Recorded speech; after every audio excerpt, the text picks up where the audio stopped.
They're going to play more baseball at Wrigley Field. That's because the Cubs get a win and stave off elimination.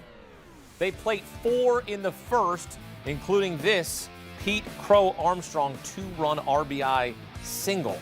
They made it 3-1. A wild pitch made it 4-1. And then Jake Bauers gets the Brew Crew within a run with a solo homer here, had 2 RBIs in this game. But the Brewers cannot break through in the end. Christian Yelich, hot shot to second. Nico Horner makes the play, and the Cubs hang on 4-3, scoring 4 runs for the first time in their last 14 playoff games. And Milwaukee's now lost 4 straight potential series-clinching games. They come up short as they lose 4-3. Brewers' bullpen was awesome. Quinn Priester only went 2/3 of an inning for Milwaukee. The Milwaukee bullpen covered 8 1/3 and gave up 0 runs. Was a wild pitch in there. Cubs bullpen, they did their job. 5 innings, 1 run, and the Brewers offense just could not get going when they had opportunities in this game. And the Cubs live to see another day as they force a Game 4 tomorrow night back at Wrigley Field. Get some instant analysis. Welcome back, CBS Sports MLB writer Matt Snyder. Matt, I know it was good to see your Cubs get a win, not get swept here, especially at home in this Game 3.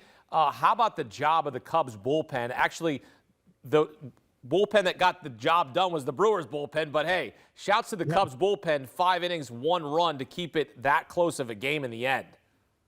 Well, that's the formula that Craig Counsell seems like he wants to do here. It's get the starter through 4 innings, and then you're going to use 5 relievers. In whatever order it is, it's Daniel Palencia, Caleb Thielbar, Drew Pomeranz, Andrew Kittredge, and Brad Keller.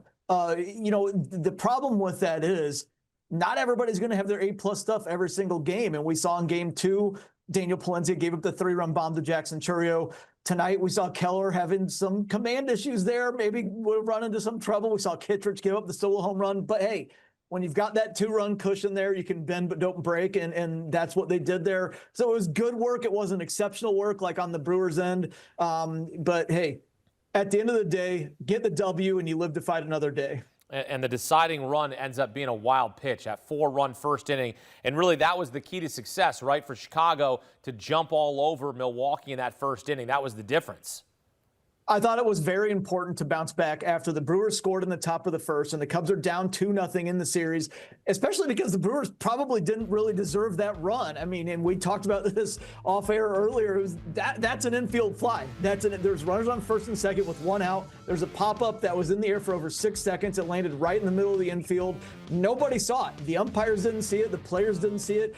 I believe the umpires, what they're going to say is we didn't see the pop-up, so we couldn't call infield fly rule. And the Brewers ended up having bases loaded and scoring a run on a sac fly. But like I said, so important for the Cubs to bounce back from that when they could have rolled over. Michael Busch with a solo shot to lead it off, becoming the first player ever to have 2 leadoff home runs in the same series, by the way. And this is only Game 3. And he didn't even lead off in Game 2. So he's 2 for 2 when he leads off on hitting leadoff home runs. And then 2 outs, bases loaded, PCA with a big clutch knock. That was the thing that really made a big difference in this game. Gave the Cubs a little breathing room. They got the lead through the first inning, which didn't happen in the first 2 games, even though they scored in the first.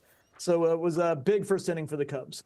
Chicago staves off elimination. We think it's going to be the Game 1 matchup. Matthew Boyd against Freddie Peralta. Brewers won that game.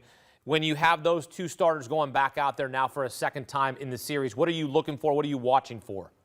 Well, I think it's to the Brewers' advantage. Peralta is a much better pitcher than Matthew Boyd, especially in the second half. Boyd had a 5.51 ERA after the All-Star break. We saw what the Brewers did to him in Game 1. Now, that was on short rest. He'll be on regular rest this time. You would think he would be a little bit better, but the Brewers, having had success against him in Game 1, they have to have the advantage in this one. The Cubs have hit right-handed pitching really well all season, though, and they've hit better at home than on the road, generally speaking, although they were much better in the first half.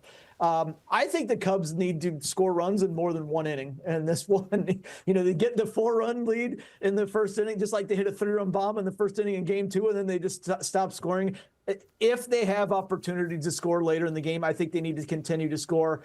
My hunch is that the Brewers get this game. But by no means are the Cubs out of the series. They're right back in it, cutting it 2-1. Well, They stave off elimination. They're going to play a Game 4 tomorrow night at Wrigley Field. And when you look at this series as a whole, I mean, it's been the first 2 games were a blowout. Then we get a close game here in Game 3. Based on how things start to tighten up here at the late stages of these series, it's going to be back to the bullpen. I mean, Matt, if you think about it, it's going to be whose bullpen will be better in Game 4. And I'm a little bit concerned, and I know these guys are going on adrenaline, but look, a lot of guys were used out of both bullpens, which that could be where the game is decided tomorrow. 100%. And I think the Cubs are more prone to a meltdown inning from any one of those guys out there. Like I said, with Palencia giving up the 3-run bomb the other night, it could happen to Pomeranz. It could happen to Kittredge. We saw him give up the home run tonight. Keller has been living on by the skin of his teeth these playoffs. He almost blew Game 3 of the wild card series, had to get Kittredge to bail him out. I think you have to trust the Brewers relievers a little bit more. But as you said, they all might be on fumes by now, especially having to go back-to-back days in this one, where the Brewers have an advantage. They use starters in relief today.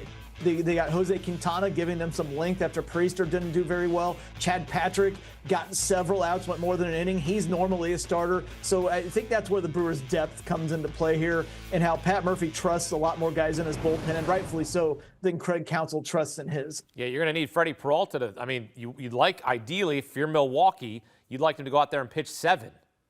And if they do, then they're going to win. It's pretty simple to me. And I think Boyd, I know Counsell's going to try to get Boyd through 4 and then bail, but I kind of feel like you need him to go 5 or 6 because these guys, these 5 guys, the Cubs have ridden them so hard in these 5 playoff games so far. I know they've had a lot of days off since Game 3 of the wild card series, but he worked them so hard in the wild card series, and he rode those 5 guys tonight. It's a back-to-back tomorrow. Just feels like the Cubs need more from Boyd. Well, they got enough from Brad Keller. They got a 4-out save from him. First Cubs pitcher with a 4-out save in the postseason since 2017. That was a huge outing there for Brad Keller, and Matt Snyder and his Cubs get themselves a win to stave off elimination and live to play one more day. Game 4 coming your way Thursday night. Matt, thank you. So look, they have tried and they have failed. Milwaukee has lost 4 straight potential series-clinching games, but they're going to get another chance on Thursday.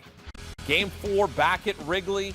They're going to have a chance here with their ace on the mound to advance to the NLCS. But they got to get through this Chicago Cubs lineup, who found a way here on Wednesday thanks to a 4-run first, and the bullpen hangs on for Chicago.